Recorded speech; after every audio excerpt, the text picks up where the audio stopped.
بسم اللہ الرحمن الرحیم. السلام علیکم. آغاز کرتے ہیں گلگت بلتستان سے, جہاں کا معاملہ کیا ہے سادہ الفاظ میں. پاکستان کا سارا سیاسی منظرنامہ پچھلے کچھ مہینوں میں تبدیل ہو گیا, ورنہ پاکستان تحریک انصاف کی زیادہ تر ملک میں حکومت تھی, پھر وفاق سے گئی, پھر پنجاب انہوں نے خود چھوڑ دی, کے پی کے خود چھوڑ دیا, پھر 2 جگہ رہ گئیں, آزاد کشمیر رہ گیا, گلگت بلتستان رہ گیا. گلگت بلتستان بہت ریلیونٹ ہو گیا پچھلے کچھ دنوں میں. کیوں؟ اس لیے کہ یہ بات ہوئی کہ جناب جی بی کی پولیس جو ہے وہ بھی زمان پارک بیٹھی ہے, جی بی کے وزیر, ایک صوبے کا وزیر اعلیٰ زمان پارک بیٹھا ہے, بہت سارے لوگ جو پی ٹی آئی کے روپوش ہیں وہ شاید جی بی میں چھپے ہوئے ہیں چونکہ وہاں ان کی اپنی گورنمنٹ ہے. بہرحال تو وزیر اعلیٰ کون تھے گلگت بلتستان کے؟ اب سے کچھ دنوں پہلے تک نام تھا خالد خورشید. جماعت کون سی تھی؟ پاکستان تحریک انصاف. پھر کیا ہوا؟ عدالت میں مقدمہ چلا, وہی کی مقامی عدالت میں. عدالت نے ان کو نااہل قرار دے دیا جعلی ڈگری کی بنیاد پر. تو وزیر اعلیٰ نہیں رہے وہ. لیکن کیا ہوا؟ وزیر اعلیٰ نہیں رہا پی ٹی آئی کا, لیکن نیچے جو ساری جماعت, ظاہر ہے ان کے پاس میجورٹی نمبر تھا تبھی وہ وزیر اعلیٰ بنے تھے, تو ایک انڈیویجول چلا گیا.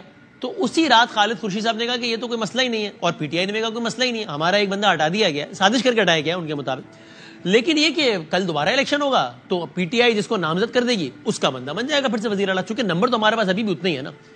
اگلا دن آیا, الیکشن ہوا, الیکشن ہونا تھا گلگت بلتستان اسمبلی میں, 3 بجے کا ٹائم تھا. عجیب و غریب افراتفری کی صورتحال آ گئی, ہو گئی, پولیس آ گئی, اسمبلی بند ہو گئی, لوگ ہو گئی. وہاں کی عدالت نے بھی فیصلہ دے دیا کہ بھئی یہ الیکشن آج نہیں ہوگا. یہ الیکشن کب ہوگا؟ یہ الیکشن ہوگا 13 جولائی کو, آج سے تقریباً 1 ہفتے بعد. کیوں؟ اس لیے کہ انہوں نے کہا کہ بھائی یعنی اسپیکر صاحب سے انہوں نے کہا کہ آپ کے تو اپنے خلاف تحریک عدم اعتماد جمع ہے, وہ ایک الگ معاملہ بھی چل رہا تھا تحریک عدم اعتماد کا وہاں پہ, تو آپ نے اتنی جلدی کیوں جو ہے وہ یہ کر دیا ہے, الیکشن کی ڈیٹ دے دی ہے, تو آپ سب کو انفارم کریں اور پھر الیکشن کروائیں.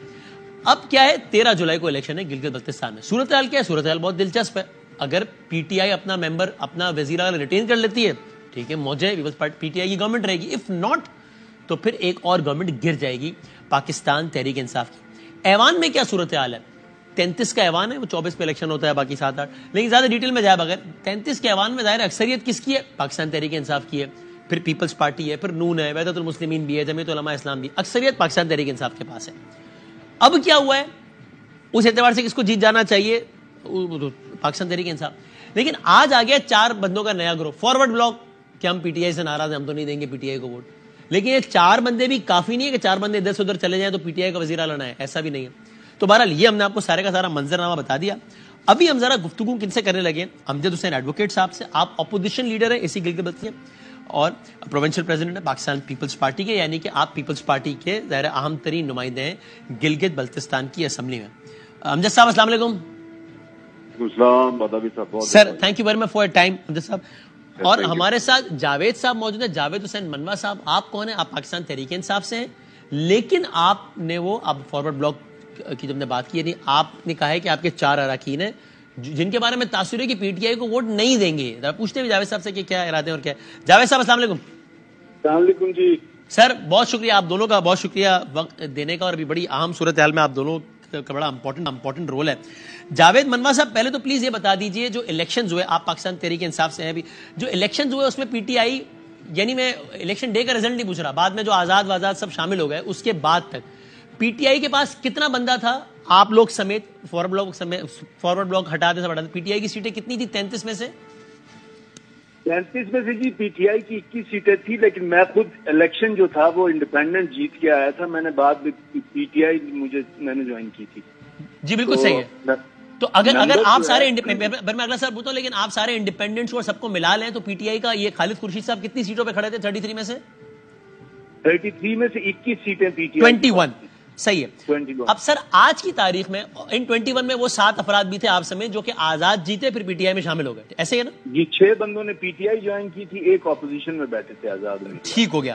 اب سر آج کی تاریخ میں منوا صاحب آپ سمیت کتنے اور لوگ ہیں جو کہ کہتے ہیں کہ اب اگر کل الیکشن ہوا 13 تاریخ کو جب ہوا تو ہم چیئرمین پی ٹی آئی کے بندے کو ووٹ نہیں دیں گے؟ ہم دیکھیں جی, اس میں ابھی جو ایک تو فارورڈ بلاک ہے, ایک ہم خیال گروپ ہمارا جو ہے وہ ہماری پارٹی پالیسی سے گورنمنٹ کے اندر امور کے اوپر اختلاف جو تھا, ہم 5 بندوں کا اختلاف تھا. اب ہمارا جو ہم خیال گروپ ہے وہ 8-10 کے قریب ہے, اور 4 جو فارورڈ بلاک ہیں حاجی صاحبان کا وہ الگ گروپ ہے. اس طرح اگر یہ دیکھ لیں تو ہمیں 12-13 بندے جو ہیں وہ پی ٹی آئی کو ووٹ نہیں کریں گے ابھی تک. 9 ہو گئے نا, آپ نے کہا 5 آپ کے اور 4 ان کے. 5 ہم تھے, لیکن ابھی ہمارا نمبر گرو کر گیا نا, ہم خیال گروپ ہمارا 8 سے 10 پہ چلا گیا ابھی.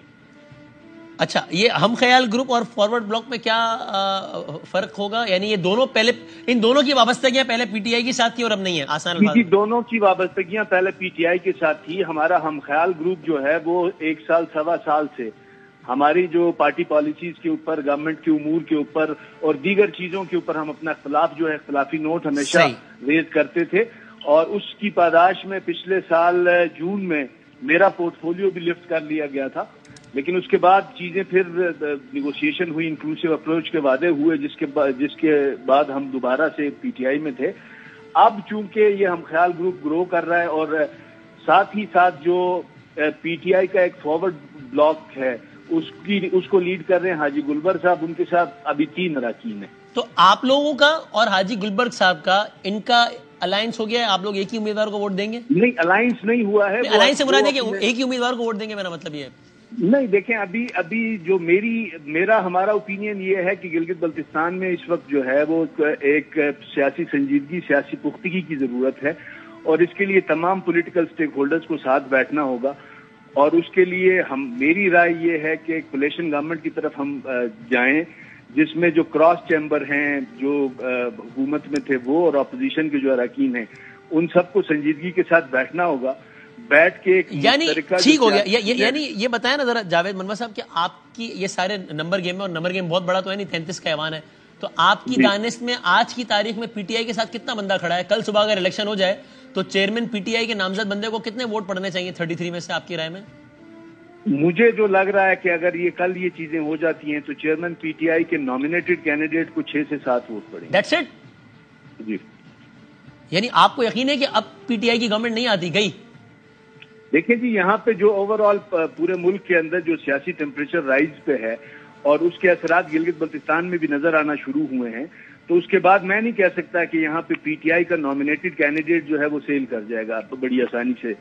اچھا، میں ذرا یہ امجد صاحب سے بات کرتا ہوں، پلیز آپ بھی میرے ساتھ رہیے. لیکن اس سے پہلے جاوید صاحب آپ ایک بات یہ بتائیے کہ آپ کی یہ خواہش ہے کہ آپ لوگ ہوں، یا چاہے وہ فارورڈ وہ حاجی گلبرگ خان صاحب کا بلاک ہو، یا پھر یہ امجد صاحب کی پیپلز پارٹی، ان سب کا ایک مشترکہ کینڈیڈیٹ آ جائے، آپ یہ چاہتے ہیں؟ دیکھیں، میں نے آپ کو پہلے گزارش کی کہ گلگت بلتستان کا سیاسی ماحول اس وقت اسی چیز کا متقاضی ہے، کیونکہ گلگت بلتستان کی فیڈرل کے ساتھ ایک اچھی ورکنگ ریلیشن شپ ہونا ضروری ہے. تو اس کے لیے مشترکہ جو سیاسی لائے عمل ہے اس کو بنانے کے لیے تمام سیاسی جماعتوں کو ساتھ بیٹھنا ہوگا. انٹرسٹنگ.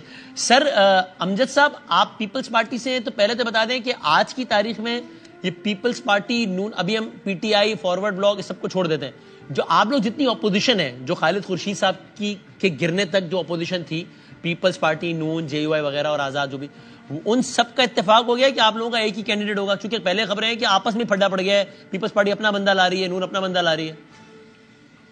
ہاں، بدنی تک ایک بات تھوڑی سی کلیئرنس ہونی چاہیے اس کی کہ خالد خورشید صاحب کے گرنے تک جو اپوزیشن تھی وہ صرف پیپلز پارٹی تھی. نون لیگ کدھر تھی؟ نون لیگ اس سٹینڈ پہ نہیں تھی جو پیپلز پارٹی کا سٹینڈ تھا. ہاں، لیکن ٹریجری بینچز پر تو نہیں تھی نا نون لیگ. بس بہرحال پیپلز پارٹی کے ایک آنریبل ممبر نے اس کی جو کوالیفیکیشن تھی اس کو چیلنج کیا تھا سنگلی. اس کے بعد پیپلز پارٹی نے اس کیس کو لیڈ کیا اور پیپلز پارٹی کی ایفرٹس تھے جس کی وجہ سے یہ ڈسکوالیفیکیشن. اور سر کتنے سے پہلے چیلنج کیا تھا اندازاً سر اس کو چیلنج کر کے یہاں تک پہنچانے میں ہمیں تقریباً 9 مہینے لگے. اچھا، 9 ماہ سے چل رہا ہے معاملہ؟ اب 9 ماہ سے یہ معاملہ چل رہا تھا. تو 9 ماہ سے تمام لوگ انجوائے کر رہے تھے حکومت کو، اور کچھ ڈائریکٹلی انجوائے کر رہے تھے، کچھ اپوزیشن بینچز میں بیٹھ کے انجوائے کر رہے تھے. تو پیپلز پارٹی واحد جماعت تھی جس نے اس حکومت کے خلاف. اب پیپلز پارٹی اور نون کا اتفاق ہو گیا ہے کہ کوئی ایک کینڈیڈیٹ آئے گا، یا ابھی تک اختلاف برقرار ہے کہ اپنا اپنا آئے گا؟ پیپلز پارٹی، نون لیگ اور علماء اسلام کے اندر یہ اختلاف نہیں ہے کہ یہ الگ الگ امیدوار آ جائے. یہ چونکہ پاکستان پیپلز پارٹی، علماء اسلام اور نون لیگ اور ایون جو فارورڈ بلاک ہے یا ہم خیال گروپ ہے، ان کے اندر یہ ایشو نہیں ہے کہ لیڈر آف ہاؤس کون آئے، کیونکہ ہم پارٹیز سے منسلک ہیں. ہمارا جو ڈیسیژن میکنگ اتھارٹیز ہے وہ ہماری پارٹی کی لیڈرشپ ہے. پاکستان پیپلز پارٹی کی جو لیڈرشپ فیصلہ کرے گی، یا مسلم لیگ نون کی جو لیڈرشپ ہے وہ فیصلہ کرے گی جہاں ووٹ دینے کا ہمیں کہا جائے گا ہم نے وہاں ووٹ دینا. صحیح ہے. آپ کی بات سے لگ رہا ہے کہ ابھی تک حتمی فیصلہ ہوا نہیں، لیکن کوئی ایسا مسئلہ نہیں ہے، آپ سب کا اتفاق یہ نہیں ہوگا کہ آپس میں لڑ ہوں گے. پیپلز پارٹی نون لیگ اور اسلام کے لیے یہ کوئی ایشو نہیں ہے کہ ان کی لیڈرشپ اور آپ کو لگ رہا ہے کہ آپ کا ان لوگوں سے بھی کہیں نہ کہیں اتفاق اس بات پر ہو جائے گا اور آپ سب لوگوں کا یعنی کہ پیپلز پارٹی، نون، J U I, P T I کے ناراض لوگ، پی ٹی آئی کا فارورڈ بلاک، منوا صاحب، ان سب کا ایک کینڈیڈیٹ آ جائے گا؟ سر اگر ہماری پیپلز پارٹی کی لیڈرشپ یہ یا مطلب جو پاکستان کے اندر جو حکومت کی جو اس وقت جو الائنس ہے ان کی لیڈرشپ اگر ڈیسیژن کرے جس کو بھی زید بکر عمر کے لیے جس کے لیے فیصلہ کریں ہم ان کے لیے ووٹ دینے کے پابند ہیں. ہم پارٹی کی قیادت کی پارٹی کے فیصلوں کی. اور ابھی تک آپ کو پارٹی کی طرف سے کوئی لائن ملی ہے کہ اگلا وزیر اعلیٰ جی بی کا ہمارا ہوگا، پیپلز پارٹی کا ہوگا یا نہیں ہوگا؟ یہ اس طرح کی بات پیپلز پارٹی آج تک اس پورٹ فولیو کے لیے امیدوار اب تک تو نہیں ہے، کوئی اس طرح کی بات ابھی تک ہوئی نہیں ہے کیونکہ پارٹی لیڈرشپ کے لیول پہ ڈسکشن چل رہی ہے. اگر پارٹی آپ خود بھی امیدوار ہیں سر وزارت اعلیٰ کے؟ ویسے کس کا سر؟ میں کہہ رہا ہوں آپ خود بھی امیدوار ہیں وزارت اعلیٰ کے امجد صاحب؟ سر مجھے جب تک میری پارٹی کی لیڈرشپ اناؤنس نہیں کرے گی تب تک میں امیدوار تھی. جس دن میری پارٹی لیڈرشپ اناؤنس کرے گی میں امیدوار بنوں. لیکن سر جس طرح جاوید منوا صاحب کو اس بات کا یقین ہے کہ اگلا وزیر اعلیٰ کوئی بھی آئے پی ٹی آئی کا تو نہیں آتا، چونکہ وہ کہہ رہے ہیں آج کی تاریخ میں کل صبح الیکشن ہو جائے تو 33 میں 6-7 سے زیادہ ووٹ پڑے گا نہیں ان کو، اور ظاہر ہے 33 میں سے تو کتنا چاہیے، 17 چاہیے تو بنے گا. پی ٹی آئی کا تو ایک ہی رکن تھا وہ ڈسکوالیفائی ہوا ہے. گلگت بلتستان میں پی ٹی آئی نہیں ہے. یہ تو وزیر اعلیٰ بنا ہوا تھا، یہ اخوان المسلمون کے ووٹوں سے بنا تھا. خالد خورشید وزیر اعلیٰ بنے تھے، مطلب وہ جو مطلب جس وقت وہ وزیر اعلیٰ بنا تھا تب چونکہ وفات پہ عمران خان کی حکومت تھی. آپ ابھی بھی الیکشن رزلٹ اٹھا کے دیکھ لیں، جنرل الیکشن کے اندر پی ٹی آئی کا ووٹ کو دیکھ لیں، پیپلز پارٹی کے ووٹ کو دیکھ لیں. پیپلز پارٹی کا ووٹ پی ٹی آئی سے کم نہیں تھا. یعنی ٹو کٹ اٹ شارٹ امجد صاحب آپ کو بھی یقین ہے کہ وزیر اعلیٰ کسی کا بھی آ جائے، آپ کا ہو، نون کا ہو، مشترک کا ہو، پی ٹی آئی کا نہیں آتا، یہ آپ کو یقین ہے امجد صاحب؟ سر پی ٹی آئی کے بیچ ہی نہیں ہے گلگت بلتستان میں. پی ٹی آئی کا ہے ہی نہیں. آپ کہہ رہے ہیں تو آپ تو میرے سوال سے بھی آگے کا جواب دیں گے. پی ٹی آئی نام سے گلگت بلتستان میں کوئی جماعت ہے ہی نہیں. ایک ہی آدمی تھا وہ ڈسکوالیفائی ہوا اپنے گھر میں چلا گیا. ٹھیک ہے، تو آپ کہہ رہے ہیں جو جماعت ہی نہیں ہے بدامی صاحب وجود میں، اس کی کیا بات کریں، اس کا وزیر اعلیٰ کیسے آئے گا؟ اس معاملے میں آپ دونوں ہو گئے سیم پیج پہ، جاوید منوا صاحب بھی اور آپ بھی ٹھیک ہو گئے. Sir thank you very much, بہت شکریہ. So it's very interesting. Javed منوا صاحب جو کہ پی ٹی آئی کے تھے اب نہیں ہیں، وہ کہہ رہے ہیں پی ٹی آئی کا تو اگلا وزیر اعلیٰ نہیں آتا. اور امجد صاحب جو کہ پیپلز پارٹی کے ہیں وہ کہہ رہے ہیں ابھی تک ڈیسائیڈ نہیں ہوا ہے کہ ہمارا کینڈیڈیٹ کون ہوگا، مشترک ہو، لیکن پی ٹی آئی نہیں. سو اب گلگت بلتستان سے جو صورتحال سارا نقشہ بن رہا ہے اس سے اشارے یہ بہت واضح مل رہے ہیں کہ پاکستان تحریک انصاف کی ایک اور حکومت گرنے جا رہی ہے. خالد خورشید صاحب کے بعد اگلا وزیر اعلیٰ پی ٹی آئی کا نہیں آنے جا رہا، یعنی کہ وہاں بھی ان کی حکومت ختم ہونے جا رہی ہے. ایک بریک لیتے ہیں، بریک کے بعد ایک اور سٹوری پہ بات کرتے ہیں. ایک بار پھر خوش آمدید کہتے ہیں. دو سینئر ترین صحافی تجزیہ کار ہمارے ساتھ موجود ہے تاکہ ذرا موجودہ حالات پہ مختلف اینگل سے ہم بات کر سکیں. جناب مجیب الرحمان شامی صاحب، سر بہت شکریہ، بہت نوازش. جناب محمد مالک صاحب، تھینک یو ویری مچ سر، بہت شکریہ آپ کا. مالک صاحب سے اگر آغاز کروں، شامی صاحب اگر اجازت دیں. سر پہلے تو اسی پہ ایک کامنٹ کر دیجئے پلیز. جی بی کے لوگوں سے بات ہو رہی تھی ابھی مالک صاحب، فارورڈ بلاک والوں سے بھی، پیپلز پارٹی والوں سے بھی. تاثر مجھے تو یہی ملا، آپ کو بھی یہ لگتا ہے کہ بہرحال پی ٹی آئی کی جو ایک اور گورنمنٹ، ایک اور قلعہ پی ٹی آئی کا گرنے جا رہا ہے، اب جو نیا وزیر اعلیٰ ہے پی ٹی آئی کا نہیں ہوگا وہاں پہ، ایسے ہی لگ رہا ہے آپ کو بھی؟ وسیم کیا آپ کو کوئی شک ہے اس بات میں؟ جس طرح میں کہا آپ سے ذرا سند لے لوں آپ سے. جس طرح پولیس نے آ کے سیل کیا، پھر سارا کورٹ انوالو ہوئی، انہوں نے سسپینڈ کر دیا الیکشنز، پھر 10 دن مل گئے، پھر فارورڈ گروپ بن گیا. آج میرے پروگرام میں خواجہ آصف صاحب آئے ہوئے تھے، تو میں نے کہا کیا یہ ٹریلر ہے اور جنرل الیکشن؟ تو ہنسنا شروع ہو گئے. تو کہتے ہیں یار ماضی میں بھی اس طرح کی بڑی چیزیں ہوئی ہیں، آئندہ بھی ہوتی رہیں گی، اس میں پریشانی کی بات نہیں ہے. میرا خیال ہے بڑا کلیئر میسیجنگ ہے کہ دیکھیں وسیم، اگر ایک ہاؤس ایسا ہو جس میں 33 سیٹس ہوں، 32 ہیں، اس وقت ایک ویکنٹ تھی، 32 میں سے 21 ایک پارٹی کی ہوں، اور وہ اگر پارٹی اپنا چیف منسٹر نہ بنا سکے تو پھر آپ مجھے یہ بتائیں باقی صوبوں میں جو صورتحال ہوگی، اور وہاں پہ تو یہ سچویشن نہیں ہے، تو وہاں کیا ہوگا؟ تو یہ کراچی پارٹ 2 ہو گیا نا، جہاں پہ نمبر 190 والا رہ گیا، 173 والا جیت گیا میئر الیکشن. یہ بڑا کلیئر ایک میسیجنگ ہے. اور اب 2 میسج جا رہے ہیں ویری کوئکلی اگر میں ایڈ کروں. ایک تو یہ ہے کہ اگر آپ کا تعلق پی ٹی آئی سے ہے تو آپ کے ہر ایکشن کا ایک کانسیکوینس ہے. صحیح ہے. نو فری لنچز، آپ جو بھی کریں گے آپ کو اس کا حساب دینا پڑے گا، اور اس کی ریٹریبیوشن بھی ہے. اور اب ماحول یہ بن گیا ہے کہ الیکشن اب ان کی پی ٹی آئی کی ٹرمز پہ اگر آج سے سال پہلے ہو جاتا، اب ڈیفینیٹلی پی ٹی آئی کی ٹرمز پہ بھی نہیں ہوگا، گورنمنٹ کی ٹرمز پہ بھی نہیں ہوگا، تھرڈ بندے کی ٹرمز پہ ہوگا پارٹی کے. اور اب پورا ملک اس وقت سیکیورٹی پیراڈائم سے چیزوں کو دیکھ رہا ہے, if you know what I mean. alright, ٹھیک ہو گیا. اچھا اب شامی صاحب پہلے بتائیے, آپ کو اس بات کا قوی امکان لگتا ہے کہ بس زیادہ سے زیادہ نومبر تک الیکشن ہو جائے گا پاکستان میں, یا آپ کو اس کی تاخیر کا امکان زیادہ لگتا ہے؟ دیکھیے تاخیر کا کوئی جواز نظر نہیں آتا. ٹھیک. اور جو روایات ہم قائم کر رہے ہیں یا جس طرح سے اپنی روایات کو دوہرا رہے ہیں, ہاں, اس سے تو معلوم ہوتا ہے کہ یعنی اگر الیکشن ملتوی کرنے کا جو تکلف ہے اس کو روا رکھنے کی کیا ضرورت ہے؟ تو الیکشن مقررہ وقت پر ہونے چاہیے, اور جو بھی صورتحال ہوگی وہ ہمارے سامنے ہے. تو پی ٹی آئی کے لیے میدان جو ہے وہ تنگ ہوتا جائے گا, اور باقی پھر جو جماعتیں ہیں ان کے لیے کھلا ہوگا. چیئرمین پی ٹی آئی کی یہ رائے ہے ابھی تھوڑی دیر پہلے جو انہوں نے دی, وہ یہ کہ ایک تو ان کو یقین ہے کہ وہ جیل میں جا رہے ہیں, لیکن وہ کہتے ہیں کہ اگر الیکشن ہو گیا, کسی بھی ماحول میں الیکشن ہو گیا, تو میری پارٹی کو, چاہے میں جیل میں ہوں, واضح طور پہ کہا, چاہے میں جیل میں ہوں, مجھے اقتدار میں آنے سے نہیں روک پائیں گے, اس لیے کہ اتنی بڑی لہر میرے ساتھ ہے کہ نہیں روک پائیں گے. یہ آپ کے خیال میں ان کا غلط تجزیہ ہے, خوش فہمی ہے, یا وہ خود بھی جانتے ہیں لیکن ظاہر ہے کوئی یہ تو نہیں کہے گا نا کہ میں ہار جاؤں گا, اس لیے وہ کہہ رہے ہیں؟ شامی صاحب, اقتدار چھوڑنے کے بعد یا اقتدار سے رخصت ہونے کے بعد جو بھی دعوے انہوں نے کیے ہیں اور جو بھی حکمت عملی بنائی ہے, اس کا جو نتیجہ نکلا ہے وہ آپ کے سامنے. ہاں, الٹ ان نکلا کا کوئی اندازہ جو ہے وہ درست ثابت نہیں ہو سکتا. صحیح.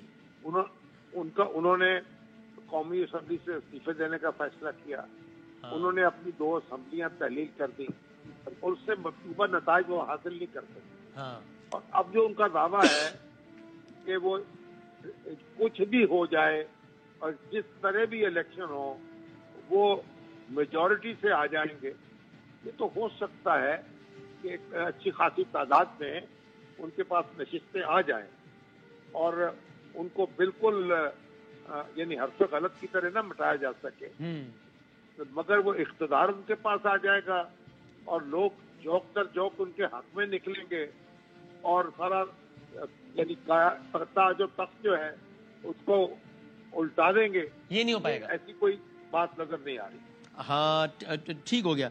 اچھا اب یہ مالک صاحب وہی جو میں نے کہا, وہ یہ کہتے ہیں نا کہ بھائی اگر, اور کچھ پی ٹی آئی کے بھی لوگ یہ کہتے ہیں, نامی گرامی لوگ, کہ ان میں سے کچھ وہ بھی ہیں جو چھوڑ چکے ہیں ابھی, کہ بھائی اگر بیلٹ پہ بلے کا نشان ہوا نا تو بلہ اڑا دے گا سب کو, ان کا یہ خیال ہے. تو ایک تو یہ والی بات, اور دوسرا اب آپ کو کیا لگتا ہے کہ بیلٹ پہ بلے کا نشان نہ ہونے کا بھی کوئی امکان ہے کیا؟ اس سوال کا ایک تناظر یہ بھی ہے کہ آج اون چودھری چلے گئے, ذاتی حیثیت میں گئے, استحکام کی پلیٹ فارم میں نہیں گئے کہ جناب پی ٹی آئی کو بین کیا جائے, اس کا بھی کوئی امکان ہے؟ آپ کو لگتا ہے نہیں یہ نہیں ہو پائے گا کہ جناب بیلٹ پیپر سے بلے اڑا دیں, پارٹی پہ پابندی لگ جائے؟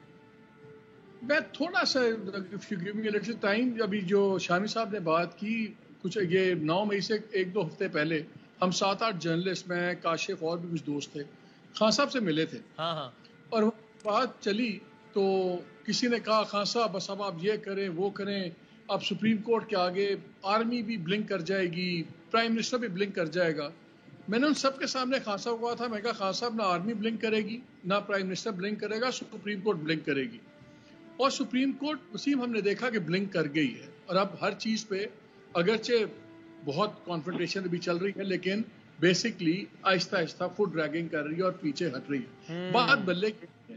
بات پہلی بات تو یہ ہے کہ الیکشن ڈے کی, وسیم آپ نے بھی الیکشن کور کی ہیں, اپنی ڈائنامکس ہوتی ہے, اور شہروں میں تو چلیں پھر بھی کوئی ووٹرز آ جاتے ہیں, پہنچ بھی جاتے ہیں جیسے بھی ہو. چھوٹے دیہی علاقوں میں, سیمی رورل میں ووٹر کو پہنچانا پڑتا ہے, لانا پڑتا ہے, اور اگر جب بلہ آ بھی جائے گا تو اس کے جب کینڈیڈیٹس بنیں گے, کتنے لوگ پہنچیں گے, کتنوں کو پہنچنے دیا جائے گا, اتنی سمپل چیز نہیں ہے. جیسے میں نے بتایا کہ جو ماحول بن گیا ہے کہ وہ اب ماحول, یہ اب ہم کنٹرولڈ ڈیموکریسی کی طرف جا رہے ہیں, چلے گئے میں, لیکن اب ہم ایکسٹریملی ہارش کنٹرول ڈیموکریسی کی طرف جا رہے ہیں. معجزہ بھی ہو جائے تو وہ تو واللہ علم ہو سکتا ہے, لیکن اگر اب انسانوں کے بس میں ہے, اور وہ انسان جو اس وقت پاورفل پوزیشنز میں ہیں, اگر ان کے بس میں ہے تو کسی قیمت پہ ایک خاص حد سے زیادہ نہیں آنے دیا جائے گا. بلہ بیلٹ پیپر پر ہوگا لیکن اس کی سیٹیں اتنی کہیں پاور پالیٹکس کے نزدیک بھی نہیں ہوں گی اس کے نمبرز. میرا خیال ہے الیکشن جو ابھی آپ بات پوچھ رہے تھے الیکشن آگے پیچھے ہو سکتے ہیں. میرا خیال ہے ایک ہی چیز پہ فیصلہ ہوگا, بھلے جو مرضی کریں, وہ کہ کیا عمران خان پابند سلاسل ہیں یا نہیں ہیں, انکمیونیکاڈو ہیں یا نہیں ہیں, کہ وہ ان کے پاس یہ بھی رائٹ یا فیسلٹی نہ ہو کہ روز کے اپنے پیغام نکال سکیں. خود تو بہت یقین ہے اس بات کا, وہ اپنے ہر انٹرویو میں کہہ رہے ہیں کہ میں جا رہا ہوں جیل, خود یقین ہے ان کو اس بات کا. اور آپ دیکھیے گا کہ 16 ستمبر کے بعد بہت تیزی آئے گی ٹرائل پروسیس کے اندر, تمام چیزوں کے اندر. 16 ستمبر تک یہ لو ہیٹ پہ کام چلے گا. ابھی نہ میاں نواز شریف واپس آ رہے ہیں, نہ اب یہ ٹرائلز بھی ہو سکتا تب تک شروع بھی نہ کریں یہ خان صاحب والے. اب آج آپ نے دیکھا ہے پنجاب کے اندر آئی جی نے خود کہا ہے سیکشن 34 کے تحت پی پی سی کے ان کا نام ڈالیں, ایف آئی آرز میں نام ڈالیں. تمام مئی 9 کی جو ایف آئی آرز کٹی ہوئی ہیں, کچھ 16 لاہور میں ہے, تقریباً 25-30 تو کٹ گئی, ان سب میں نام ڈل جائے گا. یہ ٹرائلز آپ دیکھیے گا سپٹمبر 16 کے بعد کتنی تیزی آئے گی ان تمام چیزوں میں, ان کے ٹرائلز میں بھی اور باقی لوگوں کے. اچھا مالی صاحب, یہ آپ نے خان صاحب سے اپنی ملاقات کا تذکرہ کیا, میں نے آپ کی خان صاحب سے ملاقات اور اس سے پہلے آپ کی نواز شریف صاحب سے ملاقات ہوئی, اس بارے میں ایک سوال کرنا ہے معصومانہ. لیکن اس سے پہلے میں شامی صاحب سے یہ پوچھوں کہ شامی صاحب, یہ کیا اس ساری صورتحال میں آپ کو ایک شخصیت جن کا نام شاہ محمود قریشی ہے, وہ ذرا آڈ ون آؤٹ نظر آتے ہیں؟ میں اس لحاظ سے کہہ رہا ہوں کہ پی ٹی آئی کی اعلیٰ ترین قیادت میں وہ واحد شخصیت ہیں جو کہ باہر ہیں, باہر تو اور لوگ بھی ہیں لیکن وہ باہر ہیں, کہہ رہے ہیں کہ ہاں میں پی ٹی آئی میں ہوں, کہہ رہے ہیں کہ میں چیئرمین پی ٹی آئی سے میرا ہے تعلق, اور پریس کانفرنسز بھی کر رہے ہیں, بات بھی کر رہے ہیں میڈیا سے, اور ان کو کوئی زگ بھی نہیں پہنچ رہی. تو کیا اس کا امکان لگ رہا ہے کہ کہیں نہ کہیں قریشی صاحب کا اعتماد ادھر بھی ہے ادھر بھی ہو, اور وہ شاید جب خان صاحب پابند سلاسل ہوں تو وہ باہمی اعتماد سے وہ ذرا لیڈ کریں, ایسا کچھ لگ رہا ہے قریشی صاحب, شامی صاحب؟ دیکھیے قریشی صاحب جو ہیں وہ اس وقت آزادانہ گھوم پھر رہے ہیں, اپنی بات بھی کر رہے ہیں. جی ہاں, لیکن عمران خان صاحب کی طرف سے کوئی ایسا اشارہ نہیں ملا جو ان پر اعتماد کا اظہار ہوتا ہو جس سے. ہاں لیکن کوئی عدم اعتماد کا اشارہ بھی نہیں ہے نا, وہ بھی یہ نہیں کہہ رہے کہ پی ٹی آئی چھوڑ رہا ہوں, وہ ذمہ دار بھی نہیں قرار دے رہے چینل پی ٹی آئی کو کسی بات پہ, خان صاحب بھی کچھ نہیں کہہ رہے. لیکن کوئی ایسا جو ان کے مشاورتی اجلاس ہو رہے ہیں, جو لوگوں سے وہ بات چیت کر رہے ہیں, اس میں شاہ محمود قریشی صاحب اس طرح سرگرم نظر نہیں آتے جو ایک نمبر 2 کو ہونا چاہیے. تو میرا خیال ہے کہ یہ ایک کہنا بھی مشکل ہے کہ وہ آسانی کے ساتھ خان صاحب ان کو اپنا جانشین مقرر کر دیں گے. یا ولی عہد کو اس وقت وہ مقرر ہوئے ہیں, لیکن ان کی تاج پوشی کے امکانات جو ہیں زیادہ روشن نہیں ہیں. جس کے سر پر عمران خان ہاتھ رکھیں گے وہی پی ٹی آئی کے وقت رکھے گا اور پی ٹی آئی کے ووٹرز کو اٹریکٹ کرے گا. اگر صاحب جو ہیں وہ خان صاحب کا اعتماد حاصل کرنے میں کامیاب ہو گئے تو یقیناً وہ ایک کردار ادا کر سکیں گے. لیکن اگر ایسا نہ ہوا تو پھر یہ کہنا بہت مشکل ہے. پھر جو بھی شخص ہوگا جس پر بھی نظر کرم کریں گے وہی مرجع خلائق ہوگا. صحیح ہے. اچھا, اور یہ شامی صاحب, استحکام پاکستان پارٹی جہانگیر ترین آپ وہ بڑے ایک صدمے سے بھی وہ دو چار ہوئے ہیں, اور اللہ تعالیٰ ان کو صبر عطا فرمائے, بہت بڑا صدمہ ان کے بھائی کا, اللہ تعالیٰ مغفرت فرمائے انشاءاللہ. تو یہ آپ کو لگتا ہے یہ پارٹی انتخابی سیاست میں کوئی 10-20 سیٹوں والی پارٹی, ایک تگڑا پریشر گروپ جس کے بغیر گورنمنٹ نامن میں بن جائے گی, یا وہ اتنا بھی نہیں بن پائے گی آپ کے خیال میں, یا اس سے بہت زیادہ آگے بڑھے گی یہ پارٹی؟ دیکھیں استحکام پاکستان پارٹی کے پاس وسائل بھی ہیں اور ایک یعنی وزن رکھنے والی شخصیات بھی ہیں. یہ ہو سکتا ہے کہ چند نشستیں ان کے پاس آ جائیں اور وہ ایک اپنا گروپ بنانے میں کامیاب ہو جائے. لیکن کہ وہ ایسی بڑی پارٹی بن جائے جو پی ٹی آئی کی جگہ لے لے یا مین اسٹریم پارٹی بن جائے, وہ میرا خیال ہے اس سیکشن میں ایسا نظر نہیں آئے گا. مگر ایک بالکل بے وقت نہیں ہوگی, کچھ لوگ جو ہیں اس کے ضرور پہنچ جائیں گے. یعنی ایک کم سیٹوں کے ساتھ بھی ایک اہم پارٹی ہو سکتی ہے, جس طرح ایم کیو ایم کی سیٹیں 7 تھی, لیکن جس لمحے ایم کیو ایم نے کہا کہ اب ہم چھوڑیں پی ٹی آئی کو, تب قطعی تجزیہ بن گیا کہ اب گورنمنٹ گئی. حالانکہ پارٹی تو 6 سیٹوں کی تھی, 7 سیٹوں کی تھی. اس طرح کی ایک اہم پارٹی بن جائے گی جس کے پاس نمبر کم ہو. لیکن ڈیپینڈ کرتا ہے کہ دوسری جماعتوں کے پاس کتنے ووٹ آتے ہیں, کتنی سیٹیں آتی ہیں, نون لیگ کی کیا پوزیشن ہوتی ہے, پیپلز پارٹی کے پاس کتنے ووٹ ہوتے ہیں, اور کیا یعنی چھوٹی چھوٹی جماعتیں جو ہیں ان کے محتاج ہوگی نہیں حکومت. اگر ایسا ہوگا تو پھر تو 7 ووٹوں کی بھی بڑی اہمیت ہوگی اور 10 ووٹوں کی بھی بڑی اہمیت ہوگی. لیکن اگر کوئی ایک جماعت جو ہے وہ کوئی قابل ذکر حد تک نتیجے لے گئی یا سمپل میجورٹی اس کے پاس آ گئی تو پھر صورتحال مختلف ہوگی. صحیح ہے. اچھا یہ مالک صاحب، ابھی آپ نے خان صاحب کی ملاقات کا تذکرہ کیا، اس پہ بھی سوال میرے بعد میں کرنا ہے، لیکن آپ کی آج سے میرا خیال ہے 1-1.5 سال پہلے جو ہماری بات بھی ہوئی تھی، میاں نواز شریف سے بھی ایون فیلڈ میں آپ کی ملاقات ہوئی تھی. آپ کو اس وقت کیا تاثر ملا تھا؟ اگر میں صحیح یاد ہے آپ نے کہا تھا کہ بھائی نواز شریف صاحب، اگر میں صحیح تھی کال، آپ نے کہا تھا کہ جب تک ان کو یہ یقین نہیں آتا کہ بھائی میں وزیر اعظم بن رہا ہوں تب تک تو وہ نہیں آتے. ایسا ہی تھا؟ اور آپ کے خیال میں اب وہ وقت آ گیا کہ ستمبر کے بعد وہ بھی بس تیاری پکڑیں کہ چلو یار اب ٹکٹ کٹاؤ؟ نہیں، جب تک ان کو یقین تھا کہ ان کے لیگل ایشوز ریزالو نہیں ہوں گے ٹھیک، اور عمران خان جب تک نیچے نہیں گریں گے، یہ دونوں چیزیں بھی ان چیزوں کے اندر گفتگو میں شامل تھیں.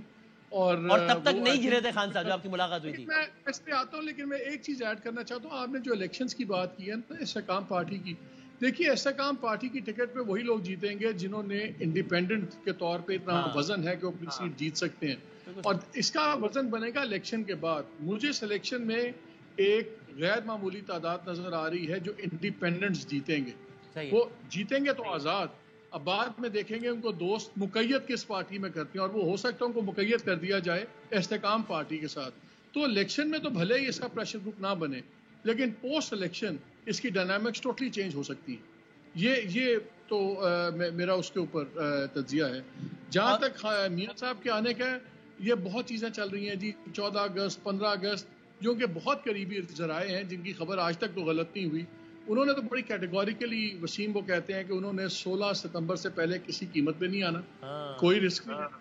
آج میں نے خواجہ آصف سے بھی پوچھا، ان سے پوچھا، میں نے کہا آپ بہت قریب ہیں، بلکہ وہ جا بھی رہے ہیں ابھی 2-4 دنوں میں میاں صاحب کو ملنے لنڈن.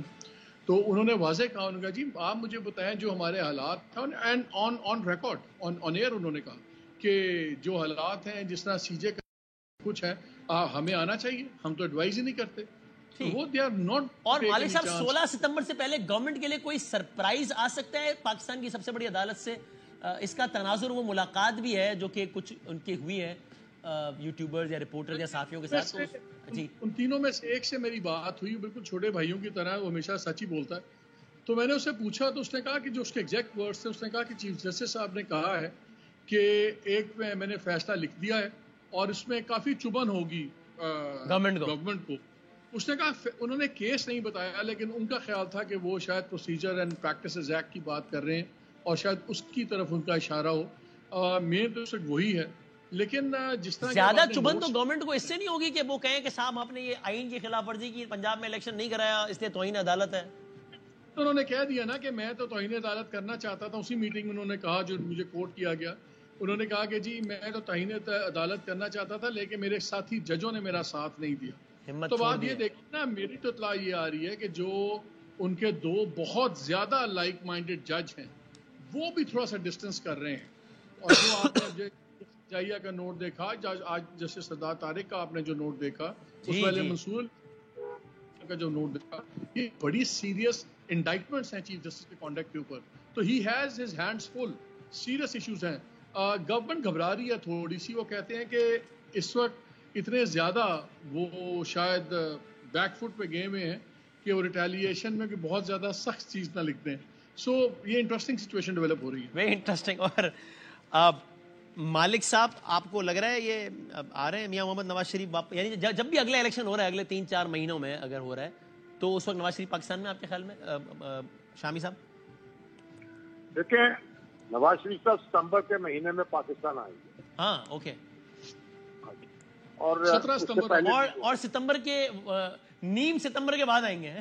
ستمبر آپ کہہ لیجیے یعنی ستمبر جو ہے کہ ستمبر کے تیسرے ہفتے میں ان کو یہاں ہونا چاہیے.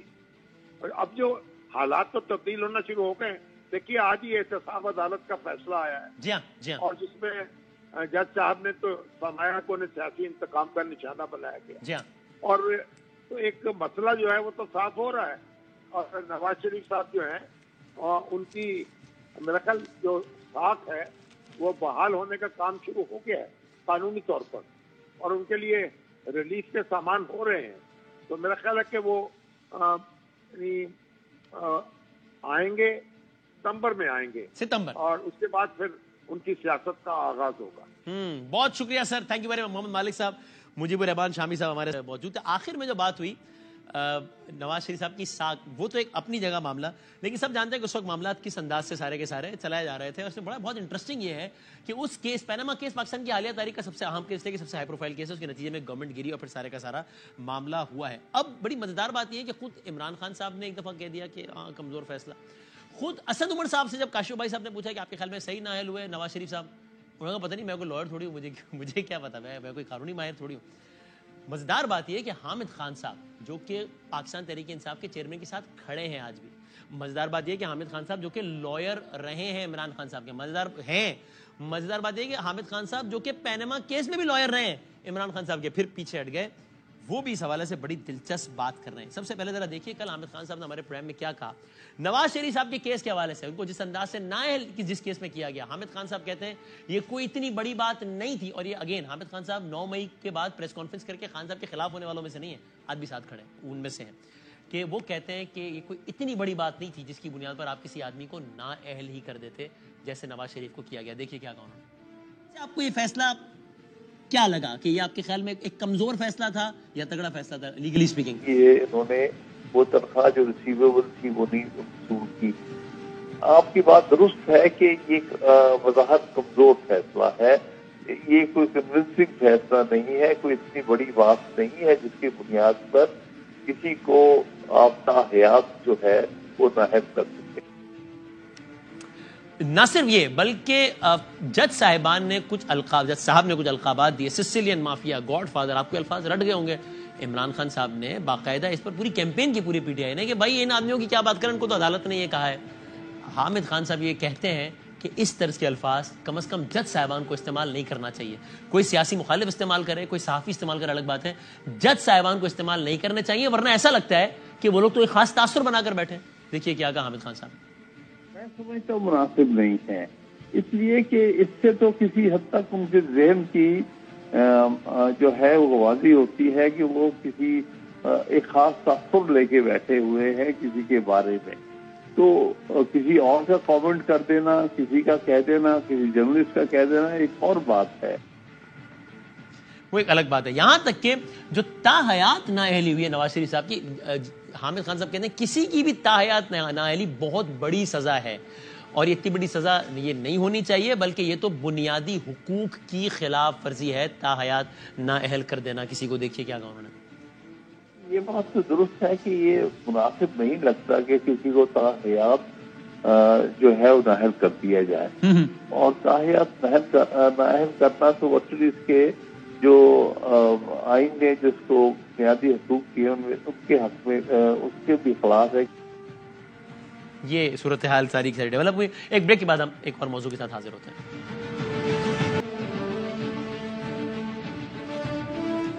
جناب پریم آپ کو ایک بار پھر خوش آمدید کہتے ہیں. پریم کے حصے میں ذرا آپ یہ دیکھیے کہ ایک بہت ہی دلچسپ یہ سپریم کورٹ کا ایک آرڈر ہمارے سامنے، اس کو ذرا آسان الفاظ میں آپ کے سامنے پڑھتے ہیں. یہ ہے کیا معاملہ کیا ہے؟ معاملہ یہ ہے کہ 9 مئی کا واقعہ ہوا، اس کے بعد کہا گیا کہ جناب معاملہ جو ہے فوجی عدالتوں میں چلائے جائیں گے. اس کے بعد چیئرمین پی ٹی آئی نے کچھ لوگوں نے اس کی مخالفت کی، اس کے بعد کچھ لوگ اس پہ چلے گئے عدالت میں. اس میں اعتزاز احسن صاحب بھی، ان کے وکیل لطیف کوسا ہیں، سابق چیف جسٹس جواز خواجہ بھی ہیں، خود چیئرمین پی ٹی آئی بھی ہیں. وہ لوگ چلے گئے سپریم کورٹ آف پاکستان میں. اچانک ایک دن یہ خبر آئی کہ جناب سپریم کورٹ آف پاکستان کے چیف جسٹس نے عطا بندیال صاحب نے 9 رکنی بینچ بنا دی ہے.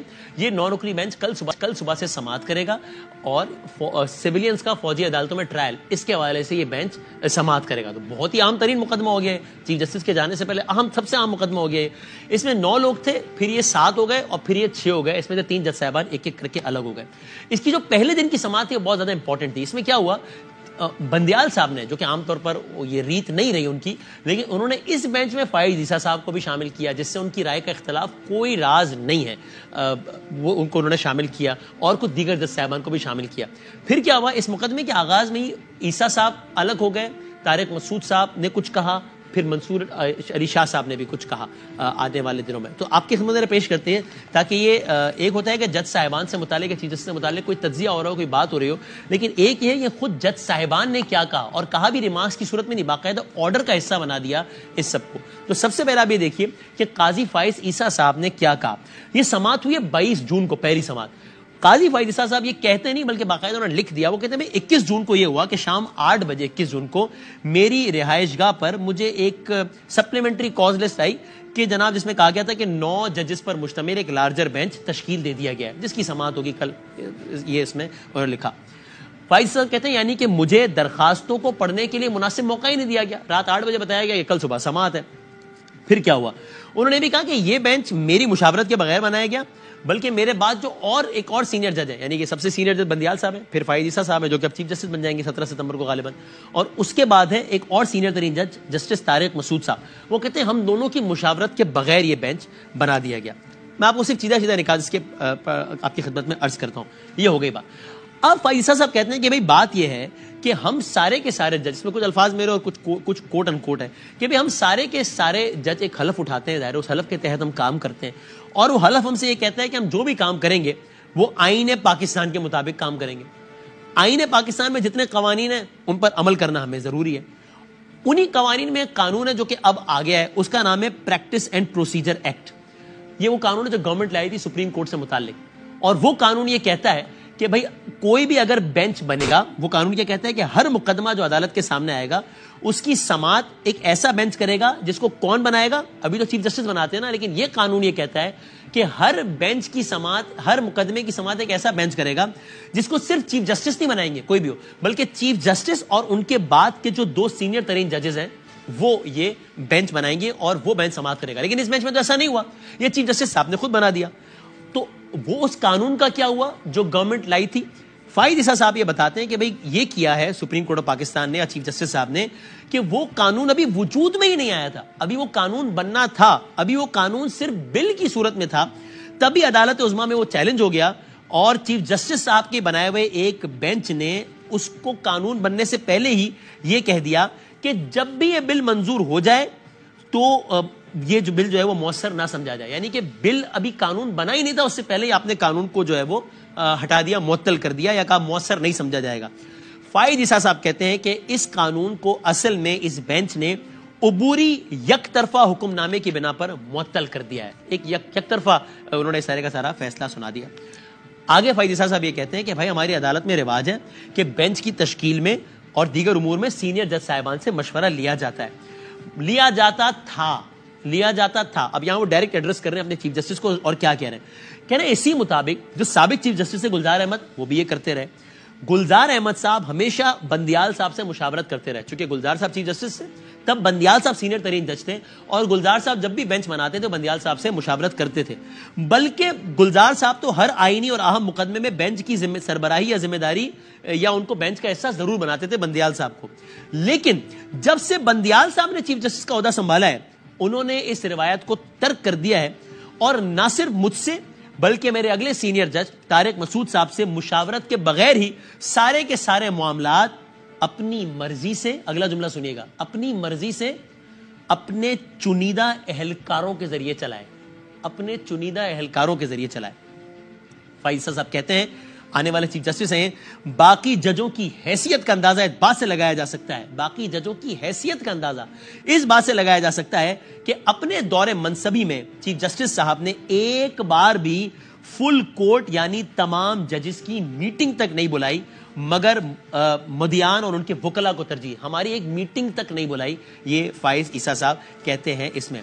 وہ پھر رجسٹرار کے بارے میں کہتے ہیں, ظاہر رجسٹرار سپریم کورٹ کے بارے میں کیا کہتے ہیں افسوس کی بات ہے کہ بعض ججوں کے فیصلوں کو رجسٹرار مسترد کر دیتے ہیں, جس طرح پھر انہوں نے کہا کہ انہوں نے میرے ہی ایک مقدمے کو اس طرح انہوں نے ڈس ریگارڈ کیا.